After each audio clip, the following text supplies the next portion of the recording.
So can you kind of just give us the general rundown of what happened tonight? We were called with multiple alarms of heavy smoke in the building top floor. It would be the 4th floor. Units arrived on scene. They went in quickly, started searching the floors to make sure everybody was out, and when they made it to the top floor, it confirmed that it was an actual fire extinguisher that somebody had discharged in the hallway, running down the hall with the fire extinguisher. So that filled the space with the sodium bicarbonate from the extinguisher. And around what time did you get this call? I believe it came in near 2 o'clock. Okay, and so then what was done to get rid of the smoke, or, you know? Crews went ahead and ventilated the space out. We have fans that we set up. We also went through each apartment, kind of ventilating that out, because the smoke, actually it's not smoke, the powder from the fire extinguisher had filled pretty much every open door that was on that in that hallway. But the rooms are safe for students to be in now? Yeah, everything's opened back up and cleared for the students. We have allowed the students to go back in. I believe probably the students were out for maybe 30 minutes total. We did have a full response, being that this building is so large and on campus, and so both stations responded. But we're all clear now and the students are in. And how many trucks and ambulances did you have show up? Okay, a full response. We had 2 engine companies and a ladder company, a rescue company, and then also 1 ambulance on scene here. We had our 2nd ambulance ready to go back at the station.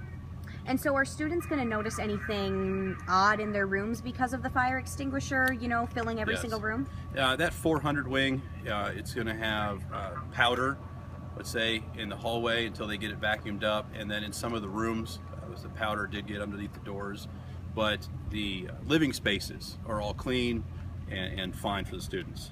And it shouldn't be, should it be difficult for them to clean this up and, you know, get back to normal? Not at all, no. And are there any health effects from the discharge of that? Sodium bicarbonate will irritate the lungs. I wouldn't say it's a severe health effect unless you spent a lot of time in there, which nobody did. So everybody should be fine. That's why we did keep our ambulance on scene. Also, we'll be investigating this. It's a serious thing to mess with the extinguishers or any of the fire protection systems that are in place. And from my understanding, there's video footage of it that we'll be looking at here later on. But as far as I know, this isn't your jurisdiction, but do you know if there's been any suspects, or would this be a criminal case? Do you know? Or well, it is my jurisdiction. Oh, is it for the criminal case? It's all dependent if we wanted to press charges. Okay. First, let's look at see what happened. Sometimes kids being kids gets a little bit too out of hand, but this is something that really disrupts a lot of things and is dangerous. How long do you think an investigation could take? We'll have something by beginning next week. Okay. And things like this don't happen very often? No. This isn't very common? No, it is not. This is not a common thing. We have really good students, and this is a rare cadence that happens. So. And you probably don't have exact numbers, but do you have an estimate of how many times you have to come to residence halls at USD for fire-related calls? I mean, usually there's not actual flame, but when the alarms are pulled or are triggered.